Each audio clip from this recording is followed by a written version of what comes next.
नमो सुगुरुदेव, नमो सुगुरुदेव, नमो सुगुरुदेव। कुमार अनिमेश जैन तैयार रहें और उसके बाद तैयार रहेंगे निहाल लाधानी, शिरोमणि संरक्षक गुणायतन, बक्सरा, गुजरात। गुरुदेव के चरणों में बारंबार नमोस्तु नमोस्तु नमोस्तु। गुरुदेव, सब लोग दूसरों के द्वारा धोखे की बात करते हैं, पर उसका क्या जो हम अपने आप को धोखा दे रहे हैं, और हम अपने को कैसे कैसे कहाँ कहाँ धोखा दे रहे हैं, कृपया शंका का समाधान करें। ओम, दूसरों को धोखा दे रहे हैं, खुद को अपने आप से धोखा दें, उसका क्या? वस्तुतः दूसरों को धोखा देना फिर भी ठीक सरल है, लेकिन खुद के लिए अगर धोखा देना बहुत गुनाह है। व्यक्ति को खुद के प्रति ईमानदार बनना चाहिए, अपने अंतर्मन को झांक कर देखने की कोशिश करनी चाहिए। यदि ऐसा करेंगे तभी आप अपने आप के प्रति कुछ अच्छा कर सकेंगे, नहीं तो आत्मवंचना एक बहुत बड़ा दोष है जो हमारे पतन का कारण है। चलिए, निहाल लाधानी, बक्सरा, गुजरात। और उसके बाद तैयार रहेंगी संध्या साक्षी जैन, रीवा।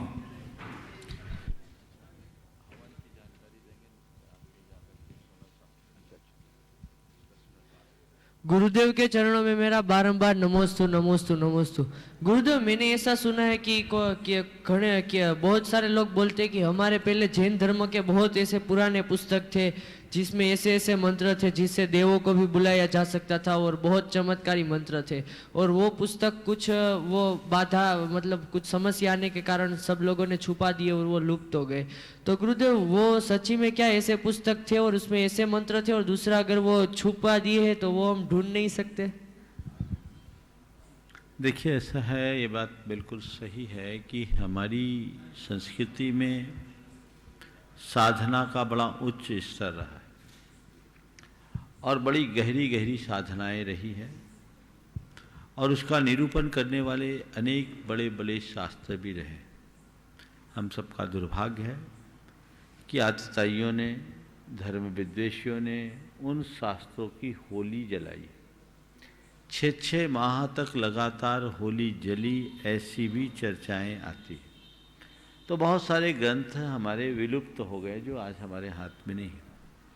लेकिन मंत्र साधना हमारे देश में पुरातन काल से चलते आ रही है। आप एक पुस्तक पढ़ेंगे, जैन शासन के प्रभावक आचार्य। उस पुस्तक में ऐसे अनेक जैन मुनियों और भट्टारकों के चमत्कारिक प्रसंग जो इतिहास में घटित घटना है, आप सुनोगे तो आश्चर्य में पड़ जाओगे। उनमें से एक घटना मैं सुनाना चाहूँगा। एक बड़े प्रभावी आचार्य हुए प्रभाचंद। अब दिल्ली के राजा को जैन मुनियों के दर्शन की इच्छा हो गई। वे अजमेर में विराजमान थे। अब दिल्ली में मुगल राजा थे, दर्शन की इच्छा हुई। वहाँ के श्रेष्ठियों ने आकर के अनुरोध किया, महाराज गए नहीं। एक दिन बचा था। महाराज अब क्या होगा, अब तो सबका बंटाधार हो जाएगा, आप तो पहुँचे नहीं, अब तो पहुँच पाना संभव भी नहीं, अब क्या होगा। महाराज ने कहा कोई चिंता मत करो, देखो क्या होता है। अगले दिन उस श्रेष्ठी से कहा कि तुम अपना दुपट्टा बिछाओ। उसने दुपट्टा बिछाया, उस पर वह स्वयं बैठे और उस श्रेष्ठी को बिठाया और आकाश मार्ग से सीधे दिल्ली के दरबार में उतर गए। और उससे इतनी प्रभावना हुई कि खुद रात बादशाह ने अपने बेगमों के साथ उनका स्वागत किया। वो पुस्तक द्रष्टव्य है, जैन शासन के प्रभावक आचार्य। ऐसे अनेक प्रसंग हैं, कई किंवदंतियाँ में हैं और कई इतिहास में दर्ज है। तो पहले ऐसी साधनाएं रही है। अगर मैं उन सब चीज़ों के बारे में बताऊं तो काफ़ी लंबा समय निकलेगा, या फिर कभी और तथ्यात्मक आधार पर इसकी चर्चा करूंगा। लेकिन ये साधना थी, पर ऐसे साधक विरले होते थे और वे मंत्रों का प्रयोग कम ही किया करते थे। आज के संदर्भ में आप मुझसे पूछो तो मैं एक सलाह दूंगा, बाह्य उपलब्धि के लिए मंत्र की साधना न करें, आत्मशुद्धि के लिए मंत्र की साधना करें। जो कार्य अन्य उपायों से हो सकता है, उस कार्य के लिए मंत्र का प्रयोग करना मुझे समुचित नहीं लगता। मंत्र से आत्मशुद्धि होती है, आपातकालिक स्थिति में उनका प्रयोग करे तो बात जुदी है, लेकिन उसे हमें अपना लक्ष्य नहीं रखना चाहिए। नमोस्तु गुरुदेव। संध्या साक्षी जैन रीवा, उसके बाद तैयार रहेंगी रानू जैन संध्या मैचिंग, सौर्य जैन संध्या मैचिंग।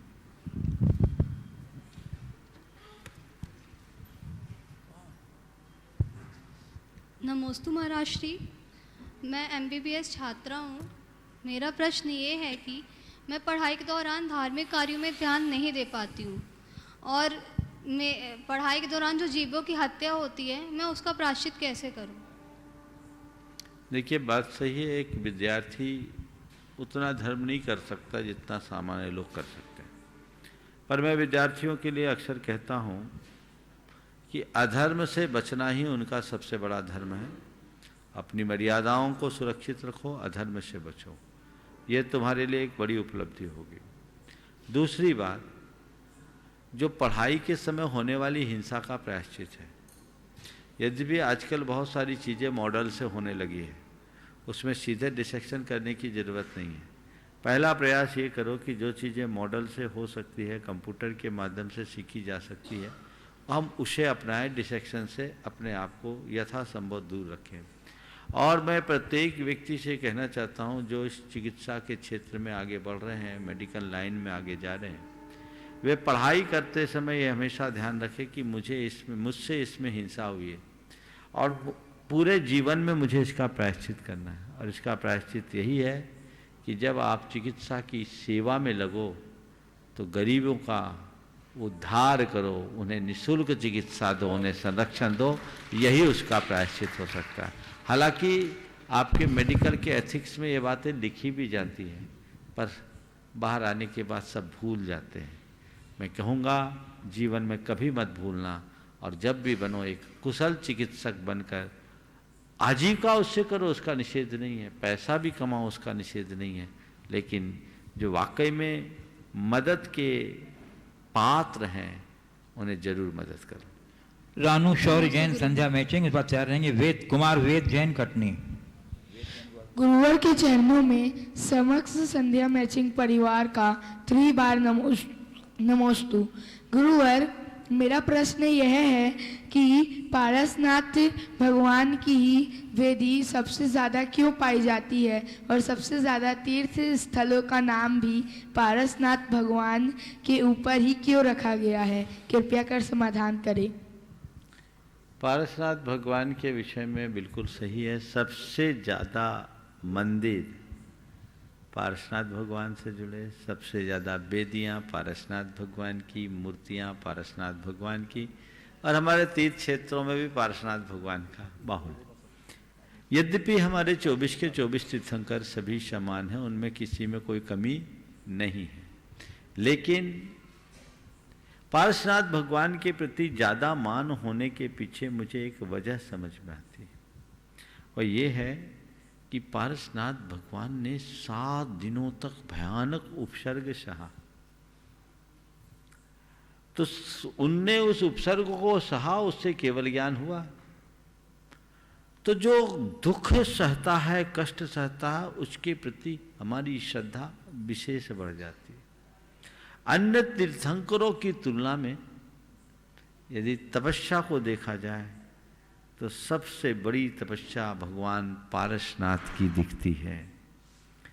तो जिनने सबसे बड़ी तपस्या की, उन्हें सबसे अधिक मान्यता मिले, तो आश्चर्य क्या, समझ गए? तो ये उनका ये तप था, कितना भयानक उपसर्ग। संभवतः इसीलिए पारसनाथ भगवान को विघ्नहर्ता मानकर लोग उनके प्रति ज्यादा श्रद्धा भक्ति प्रकट करते हैं। नमोस्तु गुरुदेव। नमोस्तु महाराज जी, नमोस्तु नमोस्तु नमो। महाराज जी, अष्टांग का पर्व कार्तिक फागुन आषाढ़ में ही क्यों आते हैं? और महाराज जी, सिद्ध चक्र विधान अपन अष्टांगा में कर सकते कि अन्य समय में भी कर सकते हैं? देखिए, सिद्ध चक्र विधान अष्टानिकी पूजा है, यानी 8 दिवसीय पूजा है। और ये 8 दिवसीय पूजा अष्टानिक के दिनों में करो तो बहुत अच्छा है, क्योंकि वो कालमंगल है। पर ऐसा कोई जरूरी नहीं कि अष्टानिका में ही करें, आप कभी भी कर सकते हैं। हाँ, लेकिन इस विधान को जब भी करो तो 8 दिन में ही करो। आजकल लोगों ने शॉर्टकट अपनाना शुरू कर दिया, 4 दिन में सिद्ध चक्र, 3 चंद में सिद्ध चक्र, तो विधान नहीं है, वो विधान नहीं। और 8 दिन में भी करेंगे तो शुरू के 3 दिन के 1 दिन में, फिर बाकी तोड़ तोड़ के पूजा खंडित नहीं, 512 2 दिन में, 1024 3 दिन में, ये ठीक नहीं। विधान का मतलब होता है प्रणाली, प्रक्रिया। इस विधान की 8 दिवसीय ही प्रक्रिया है, तो 8 दिन ही पूजा करने लगानी चाहिए, 8 दिन की पूजा करनी चाहिए। कभी कोई कहे तो बोलो आपके पास समय कम है, दूसरा विधान कर लो। ये शॉर्टकट निकालना अशास्त्रीय है। लोग आजकल उसको महत्ता देने लगे, वो पूजा हो जाएगी, विधान नहीं है। तो अगर कोई सोचता है कि मैंने 4 दिन में 3 दिन में सिद्ध चक्र, अब तो कई लोग 1 दिन में सिद्ध चक्र कर लेते हैं मंत्र बोल के, तो उस सिद्ध चक्र की पूजा होगी, विधान नहीं कहलाएगा। इसलिए 8 दिवसीय पूजा को 8 दिन में ही संपन्न करें। श्री कुमार शाश्वत श्री जैन, उसके बाद मैं आमंत्रित कराऊंगा डॉक्टर सोनल जैन शास्त्री दिल्ली, जो परसों की विधान और शांति धारा के बारे में अपना आपको जानकारी देंगे। मेरे और मेरे परिवार की ओर से नमोस्तु महाराज जी। महाराज जी, मेरा प्रश्न है, कहते हैं कि कोई भी कार्य बिना कर्ता के नहीं होता, फिर नंदीश्वर द्वीप की इतनी कलात्मक रचना अपने आप कैसे बन गई? फिर से बोलो। कहते हैं कि कोई भी कार्य बिना कर्ता के नहीं होता, फिर नंदीश्वर द्वीप की इतनी कलात्मक रचना अपने आप कैसे बन गई, जिसको देखकर या सोचकर बड़े बड़े शिल्पी भी शिल्पी विकल्पित कल्पन संकल्पातीत कल्पने समुपेत। बिल्कुल सही है, ये शाश्वत रचना है। तुम्हारा नाम अच्छा है ना? हाँ, ये शाश्वत है। हाँ, तो शाश्वत रचनाएं अनादि से है। जो अनादि निधन चीजें होती वो अकृत्रिम होती, समझ गए? ये अनादि से चली आ रही है, इसलिए इसके कर्ता का कोई नाम नहीं, समझ गए?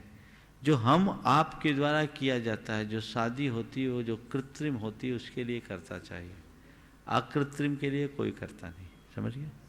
नमोस्तु महाराज। डॉक्टर सोनल जैन दिल्ली। हाँ, जल्दी से बोलो। हाँ, हमने अन्य विधानों में देखा है कि लोग यंत्र जी पर धारा छोड़ने के साथ साथ धूप, मंडल पे धूप भी कहते हैं, तो क्या मंडल पर धूप खेना अनुचित है या नहीं? मंडल पर धूप यहाँ खे रहे?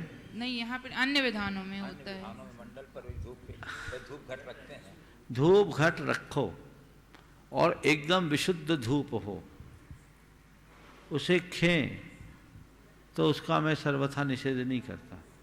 लेकिन अधिक धूप खेने से लोगों को असुविधा भी होती है, और आजकल शुद्ध धूप मिलती नहीं, इसलिए हम लोग उसका प्रयोग नहीं करते। नमोस्तु महाराज। डॉक्टर, ऐसे धूप घट, 9 निधियाँ, ये सब मंदिरों में रहते हैं, पर वैसे धूप नहीं है, इसलिए गड़बड़ है। हाँ, नंदीश्वर में भी रहते हैं। हाँ, समोसरन में भी रहते हैं। हाँ, डॉक्टर सोनल शास्त्री दिल्ली आपको परसों के कार्यक्रम के बारे में जानकारी देंगे।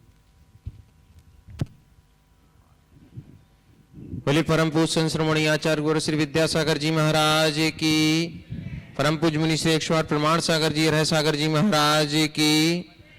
बंधुओं, 8 दिवसीय अनंतानंत सिद्ध परमेष्टि भगवंतों की यह द्विगुणित आराधना का क्रम कल पूर्ण होगा, और परसों 30 नवंबर 2020 दिन सोमवार को शांति हवन के साथ ही इस अनुष्ठान की पूर्णता होगी। जो हमारे साधर्मी भाई बहन जिनवाणी चैनल, यूट्यूब और प्रमाणिक ऐप के माध्यम से अपने घरों में बैठ कर के यह अनुष्ठान विधान संपन्न कर रहे हैं, उनको ये सूचना देना है कि 30 तारीख परसों का कार्यक्रम प्रातः ठीक 6 बजे से यहाँ पर मंगलाष्टक के साथ प्रारंभ हो जाएगा। परसों विशेष शांति धारा 7:10 से होगी बड़ी शांति धारा। जो विशेष शांति धारा, उसमें विशेषता यह है कि भगवान के 1008 नाम पूरी सहस्र नामांकित शांति धारा पूज्य मुनि श्री के मुखारविंद से उच्चारण के साथ होगी। अभूतपूर्व अवसर, और जो लगभग 50 मिनट तक चलेगी। तो जो भी लोग टीवी पर या संचार माध्यमों से इस कार्यक्रम को देखना चाहते हैं, वो अपने समय के अनुसार अपना कार्यक्रम तय करें। और ठीक 8:30 8:30 बजे से हवन प्रारंभ हो जाएगा।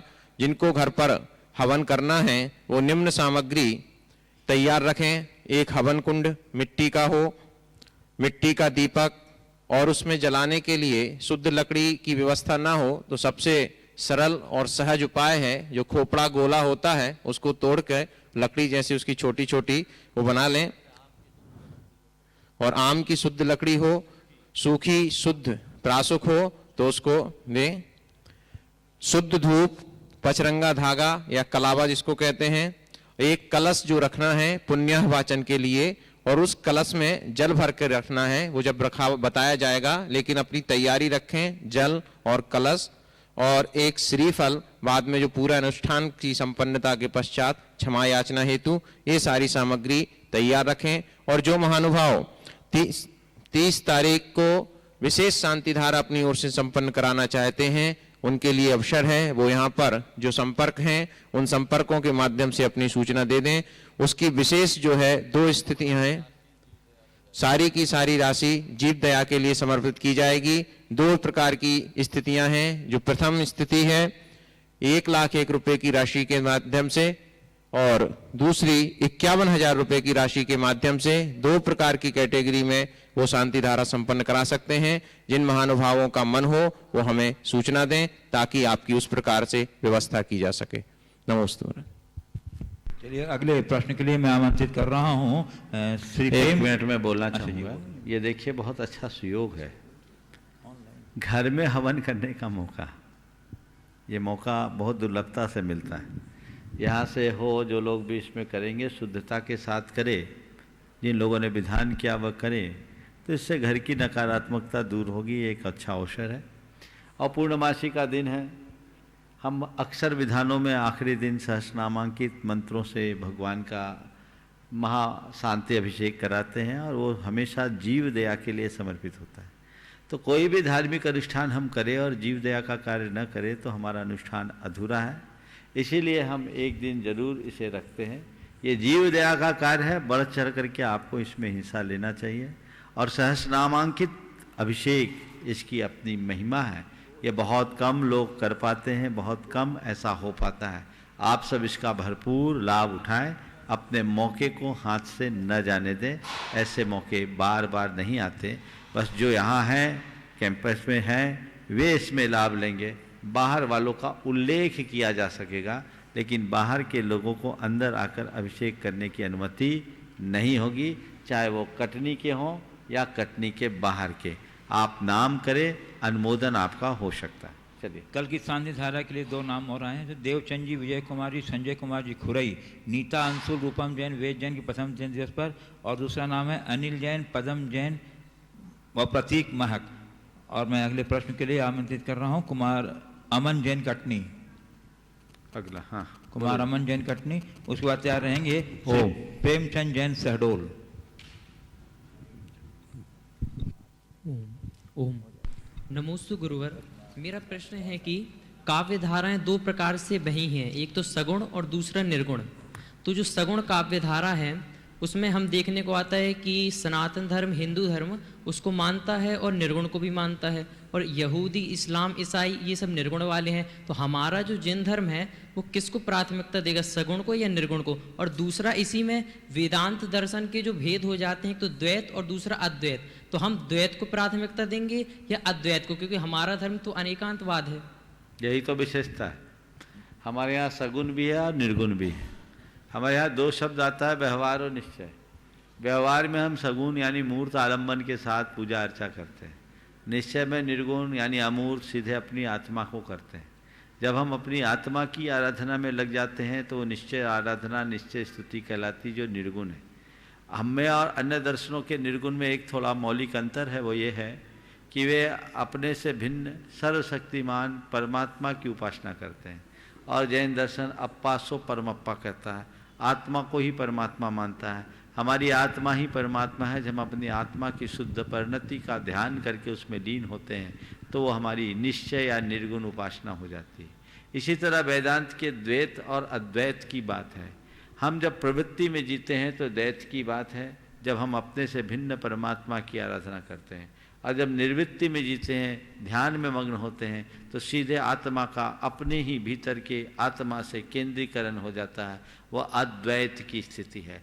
यहाँ भी वही एक मौलिक अंतर है कि हम अपने से भिन्न किसी अन्य परमात्मा की उपासना नहीं करते। अप्पा सो परमप्पा, आत्मा ही परमात्मा है। श्री प्रेमचंद जी जैन शहडोल। ठीक है, हो गया। और एक मिनट पूछने इसमें महाराज जी एक ये प्रश्न फिलॉसफी और का है। छात्र लगता है। हाँ बोलो। इसमें महाराज जी जैसे हम देखने में आता है कि हमारे जिन धर्म में अथवा शास्त्रों में अधिकांशतः जितने भी शास्त्र अभी तक पढ़े गए उसमें मुझे ये नहीं मिला कि जो 7 चक्राज हैं शरीर के, आज्ञा चक्र आदि, मूलाधार आदि 7 चक्र हैं, उनके बारे में किसी भी शास्त्र में अभी तक पढ़ने में जैन नहीं आया। मान्यता के अनुसार इन चक्रों का कोई स्थान नहीं है और हमारे यहाँ योग की जगह उपयोग को महत्व दिया गया है। हम भावना के बल पर अपने जीवन की साधना करते हैं, जिसे आज का मनोविज्ञान भी मानता है। अगर इन चक्रों की तुलना लोग करते हैं तो वो उनकी अपनी निजी कल्पना है। जैन आगम के किसी भी परंपरा के किसी भी शास्त्र में इन चक्रों का कोई विधान नहीं। हमारे जैसे प्रणम सागर जी महाराज का जो योग निकला है, हाँ। उसमें अरहम युग में ये 7 चक्रास के बारे में वो वर्णन उन्होंने मिला है। तुलना की है। वर्तमान ये सब पातंजलि योग की ही छाया है। मूल रूप से हमारे किसी भी योग के ग्रंथों में चक्रों की चर्चा नहीं। नमोस्तु महाराज। श्री प्रेमचंद जी जैन शहडोल सत्यारी। श्रीमती नीलू जैन कटनी। ओम। हाँ। प्रेमचंद जी नहीं है। हाँ नीलू जैन कटनी आ जाइए। खड़े हो ना, कहाँ है? नहीं, आप दो। चलिए श्रीमती नीलू जैन कटनी।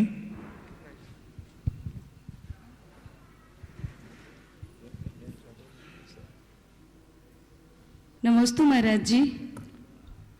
कहते हैं कि ज़्यादा परिचय बुराइयां पैदा करता है, तो हम अपने रिश्तेदारों, संबंधों एवं फ्रेंड सर्कल में किस प्रकार के संबंध बनाएं कि हम सबके बीच में रहकर भी अपने में रहें? अति परिचयाद अवज्ञा की उक्ति को ध्यान में रखो। सबके बीच रहो, लेकिन मर्यादाओं को सुरक्षित रखते हुए। हमें हर चीज़ में अति का तो ख्याल रखना ही चाहिए। अति सर्वत्र वर्जेत की उक्ति को कभी नहीं भूलना चाहिए। यदि हम अपनी मर्यादाओं को सुरक्षित रखते हुए अपना काम करते हैं तो वो हमारे लिए गुण बन जाता है, अन्यथा नहीं। हाँ नमस्ते महाराज जी। 2 सवाल है। धार्मिक जीवन की शुरुआत कहाँ से और कब से शुरू करनी चाहिए, और पाप पुण्य से परे गृहस्थ जीवन में पाप पुण्य से परे होकर धर्म का भी कर सकते हैं। देखिए, धार्मिक जीवन की शुरुआत तो जब समझ आ जाए तभी कर देना चाहिए। इसके लिए कोई अवस्था नहीं है। जब जागो तभी सवेरा। हमारे शास्त्रों के अनुसार जन्म से ही, बल्कि गर्भ से ही धार्मिक संस्कार होने चाहिए और 8 वर्ष की उम्र छूते ही धार्मिक क्रियाकलापों में अपनी सहभागिता शुरू कर देनी चाहिए। कहाँ से धर्म की शुरुआत करें? तो धर्म की शुरुआत सबसे पहले जो हमारी संहिता है उसका पालन करें। जिन चीज़ों का निषेध किया गया उससे बचे। माने धर्म की पहली शुरुआत अधर्म से बचना है। जिन चीज़ों का धर्म क्षेत्र में निषेध है वो हमें नहीं करना, पहला काम। दूसरा, कुलाचार का पालन। जो हम अपने कुल के आचार के अनुरूप हमारी क्रियाएं हैं, हमें उनका दृढ़ता से पालन करना चाहिए।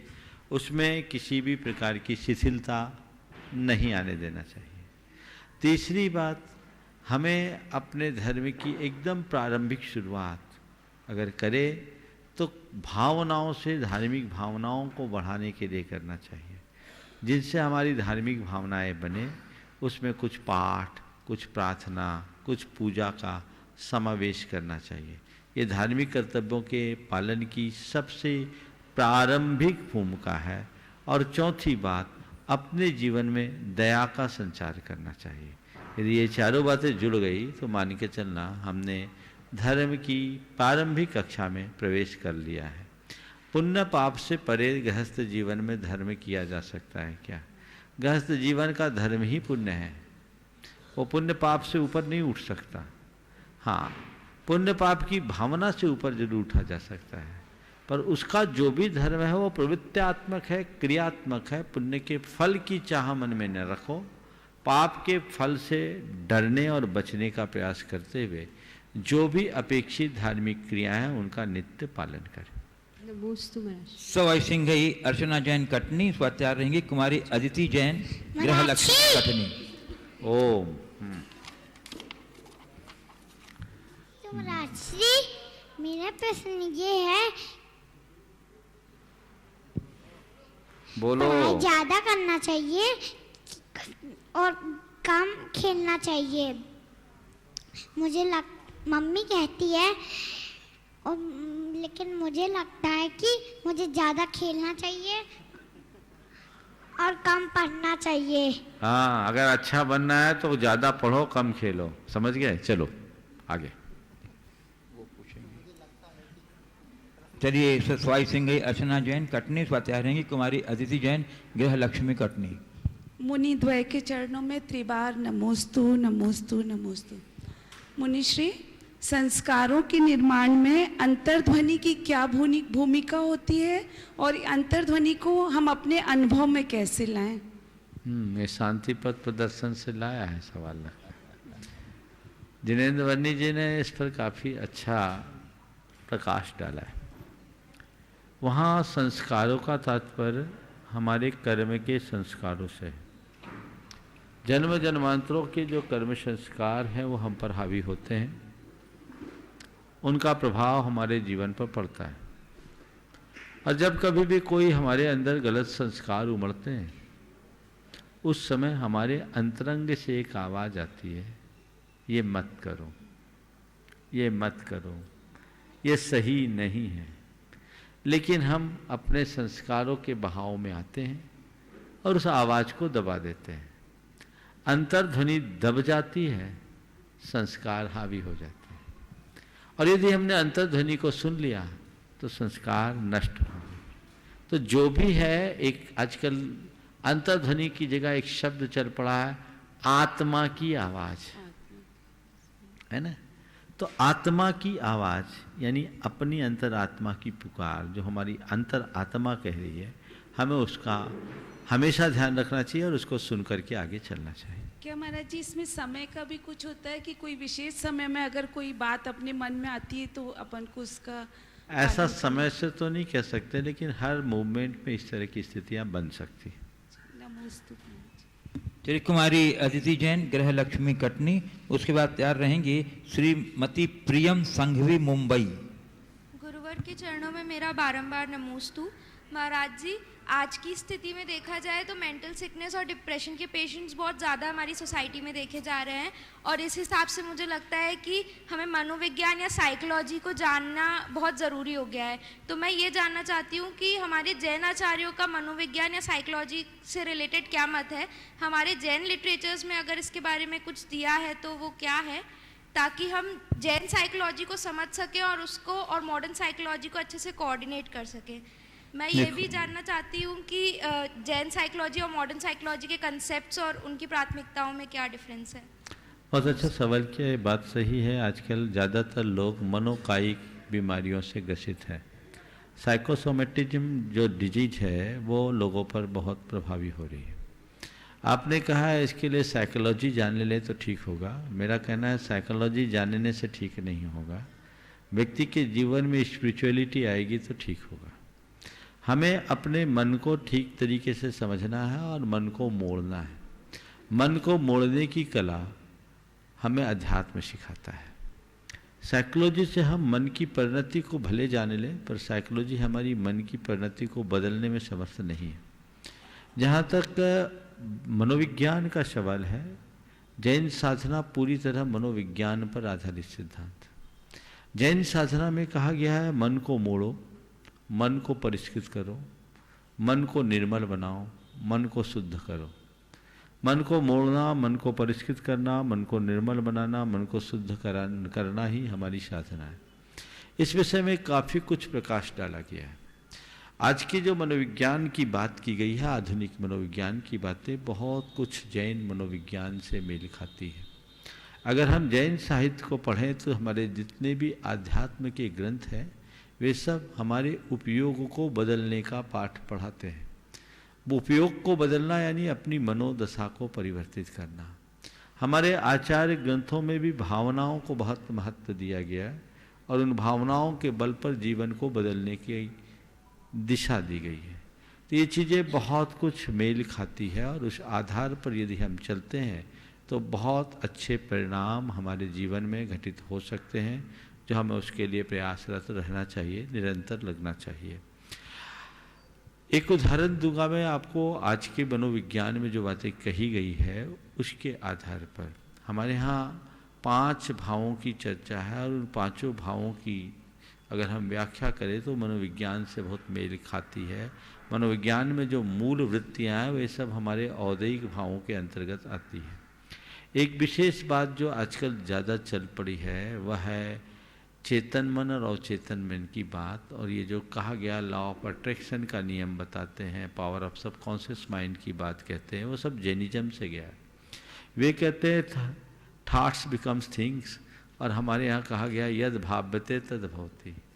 हम जैसी भावना भाते हैं वैसा होता है, हमारे विचार साकार होते हैं। तो जैन साधना कहती है कि तुम्हें जो चाहिए नित्य प्रति उसकी धुन में रमो, केवल उसके बारे में सोचो, केवल उसके बारे में सुनो, बस और कुछ नहीं। केवल एक ही धुन, एक ही धुन, एक ही धुन, एक ही रट, एक ही रट, एक ही रट। तुम्हें परमात्मा होना है तो हर पर ये धुन लगाओ, मैं परमात्मा हूँ, मैं परमात्मा हूँ, मैं परमात्मा हूँ, तुम परमात्मा हो जाओगे। तो बहुत सारी चीज़ें हैं जो पूरी तरह से मेल खाती है। यदि अभी मैं विस्तार से चर्चा करूं तो पूरा एक सत्र निकल जाएगा। मेरी पुस्तक है भावना योग पर आधारित, उसमें मैंने इस पर काफ़ी पर्याप्त विस्तार से प्रकाश डाला है। भावना योग का आधार भी यही है। जिन्हें ज़्यादा जैन साइकोलॉजी के विषय में समझना है उसके आधार पर समझ सकते हैं।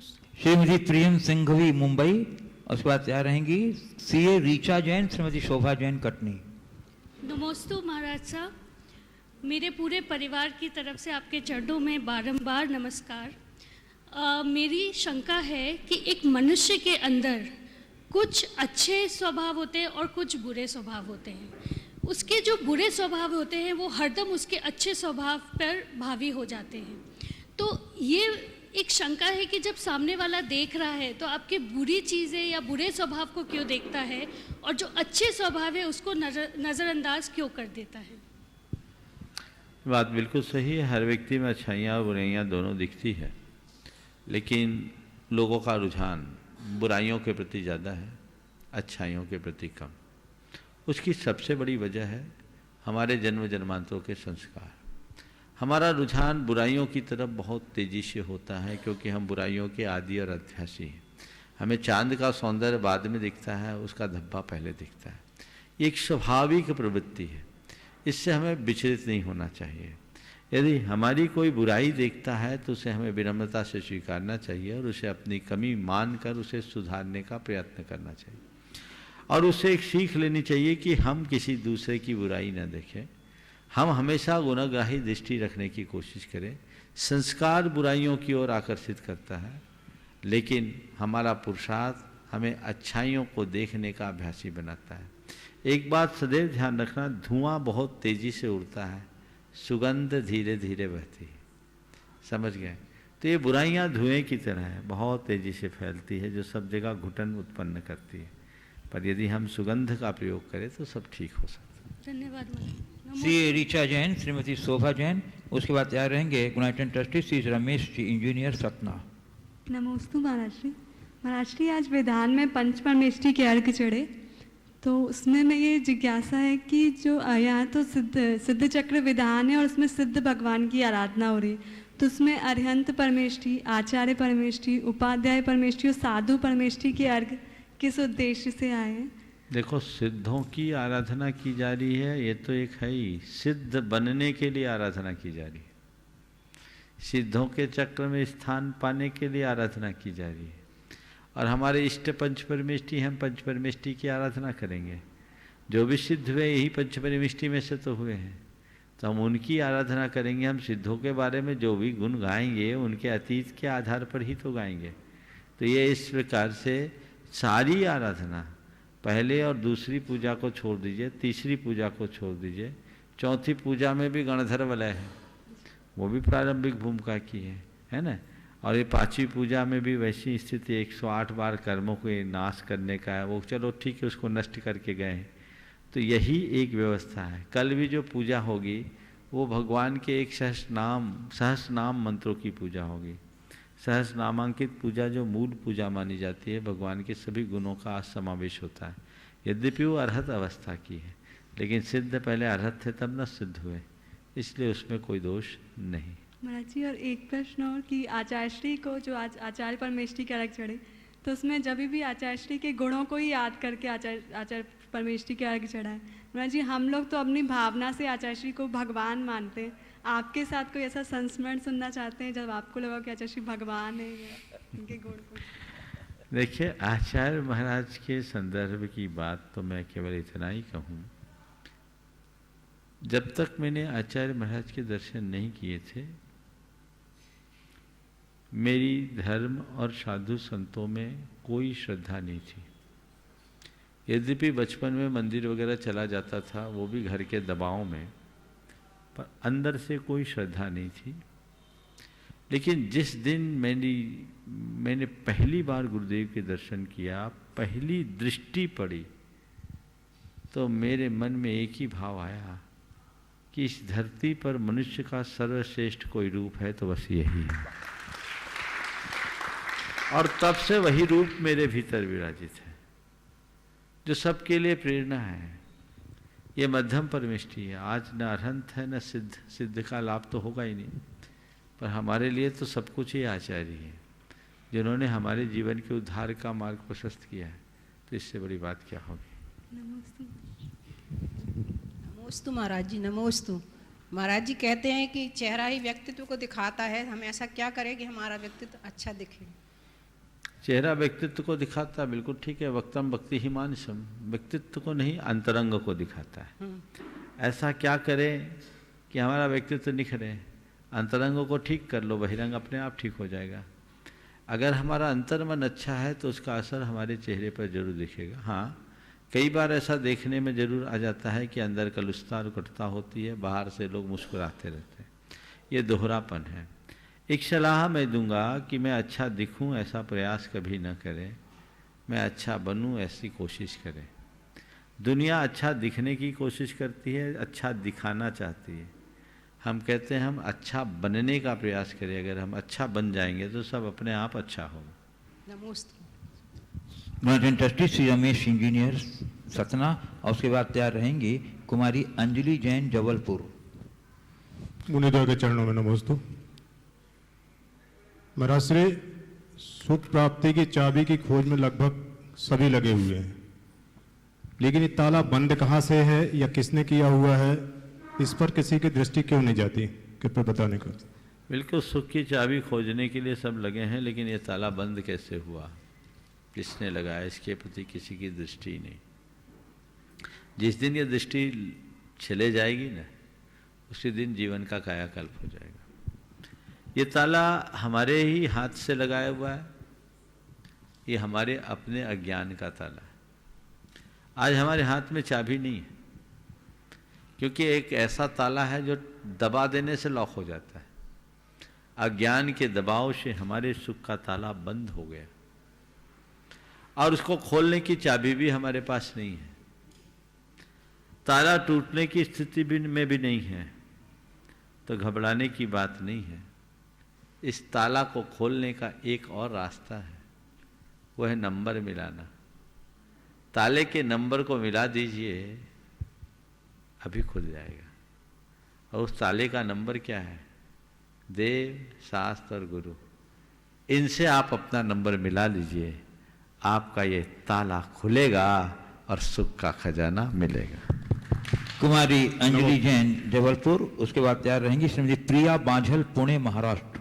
नमोस्तु महाराज जी, मेरा प्रश्न ये है कि जब कोई महान व्यक्ति देह त्यागता है तो वह दिन हमारे लिए विशेष रूप से माना जाता है, कोई या महान विशेष दिवस के रूप में माना जाता है।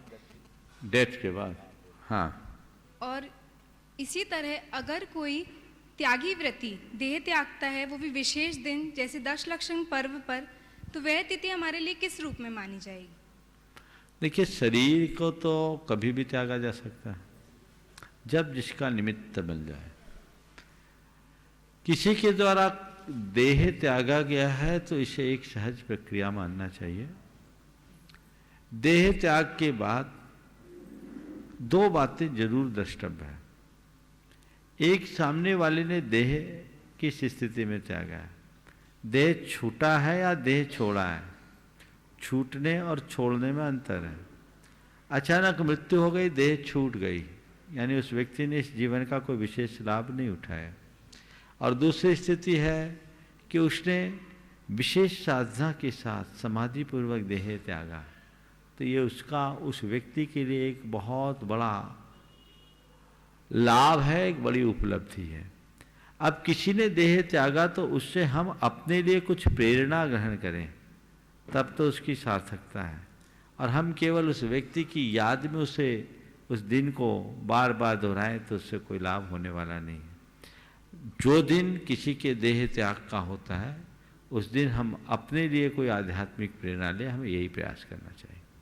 महाराज जी, जैसे हमारी दादी माँ ने उनको, वो कोमा में चली गई थी, पर हम लोग ने उनको पूर्ण तरीके से पूरी रात धर्म का सुनाया, और दूसरे दिन प्रातः सुबह उत्तम अकिंचन धर्म के दिन 8:30 बजे गंदोदक लगाते हुए उनकी मृत्यु हुई। तो क्या ये सुमृत्यु है? अगर उनको होश है, उनने चेतना पूर्वक सब कुछ छोड़ा है, तो वो उनके लिए सुमृत्यु है। पर हमारे लिए वो दिन कोई विशेष नहीं है। हमारे लिए तो वो दिन विशेष है जिस दिन हमने अपने आप को धर्म से जोड़ा। श्रीमती प्रिया बांझल पुणे महाराज, बता हैं कुमार सरल जैन कटनी। इसके बाद महाराज जी। नमोस्तु महाराज जी। महाराज जी, हमारे रोज़मर्रा के जीवन में हमसे बहुत सी जीव हिंसा होती है, खास तौर से किचन में, किचन के सामान में। तो हम उन जीवों का क्या करें जो हम उस हिंसा से, उस दोष से बच सकें? देखिए, घर की ऐसी व्यवस्था रखो कि जीव हिंसा कम से कम हो। घर गृहस्थी में आरंभ होता है, हिंसा होती है। हिंसा होना और हिंसा करना, ये दोनों बातें जुदी जुदी है। तो पहली कोशिश ये रहे कि हम हिंसा करें नहीं, और जो हिंसा हो रही है वो अल्पतम हो, यत्नाचारी प्रवृत्ति करे, तो आप इससे बच सकते हैं। बाकी गृहस्थी में यत्किंचित हिंसा तो होगी ही होगी। महाराज जी, एक और प्रश्न था मेरा। महाराज जी, हमारा नियमित जाप का नियम है।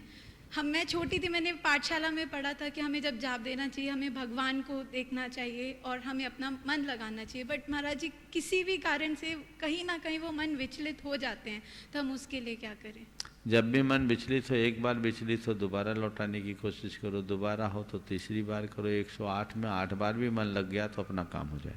नमस्ते महाराज जी। कुमार सरल जैन कटनी,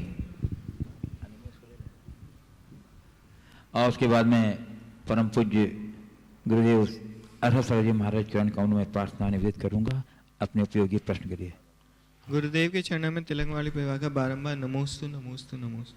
गुरुदेव, मेरा प्रश्न यह है कि एक पूजा आहार के समय होती है, एक पूजा प्रतिदिन पूजा होती है, और एक पूजा विधान आदि अनुष्ठानों में होती है। तीनों में उत्तरोत्तर अधिक समय लगता है, तो हमें पुण्य किससे ज़्यादा लगेगा?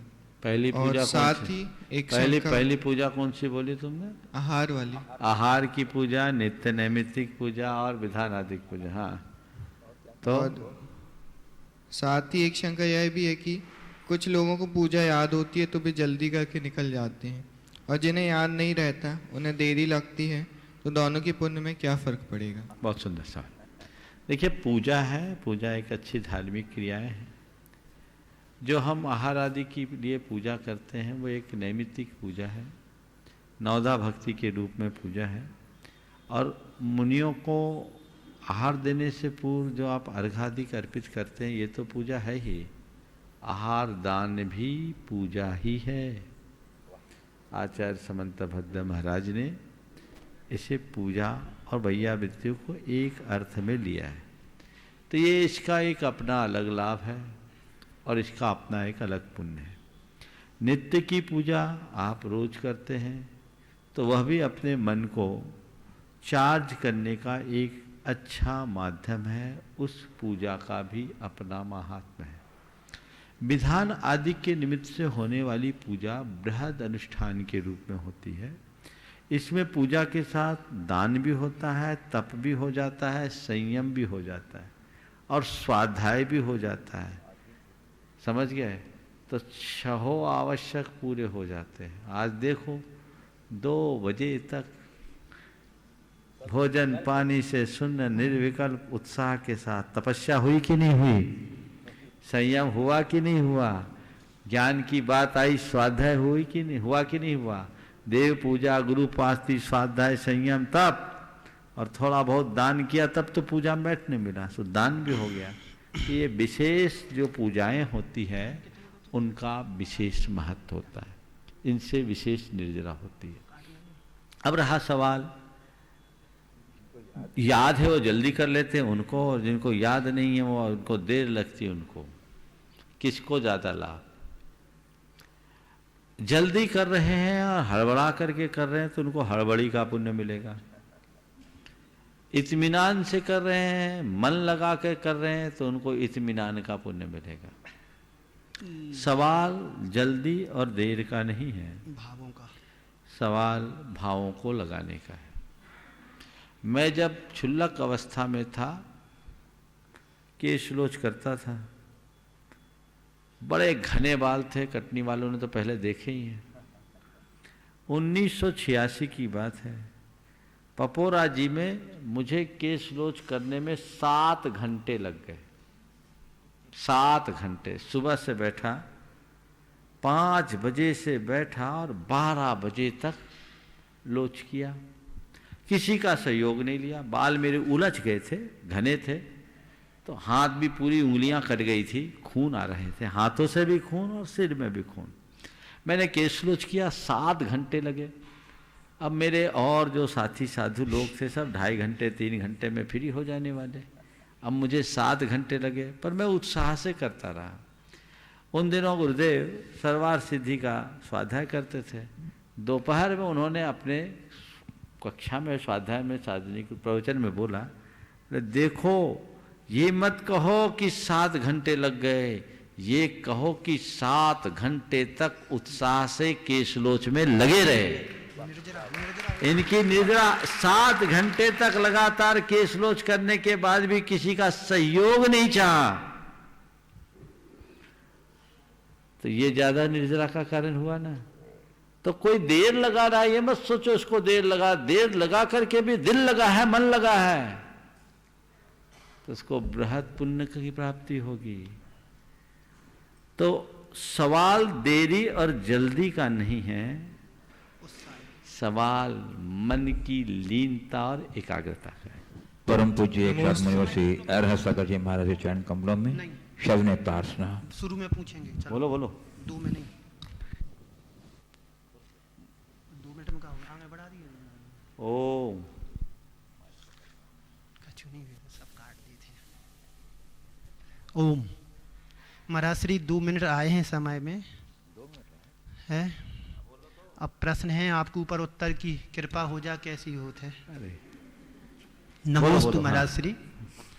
महाराज श्री यह प्रश्न कहो या कुछ भी कहो, भाव कहो, आपके प्रवचन से संबंधित है। एक उदाहरण है जो कि अंदर से उद्वेलित कर देता है सेवा के लिए। वह उदाहरण यह है कि राजगृह के राजमार्ग पर भिक्षुक उपगुप्त चला जा रहा है। जल्दी बोलो। भिक्षुक उपगुप्त चला जा रहा है। तो महाराज श्री हमारा कहना है, एक तरफ देह के सौंदर्य की उपेक्षा हो रही है और दूसरी तरफ व्यक्ति देह के सौंदर्यता के लिए लालायित हो रहे हैं। तो हमारा पूछना है आप श्री से, क्या शरीर के सौंदर्य से आत्मा के सौंदर्य को निखारा जा सकता है? कृपया करके समाधान दीजिए।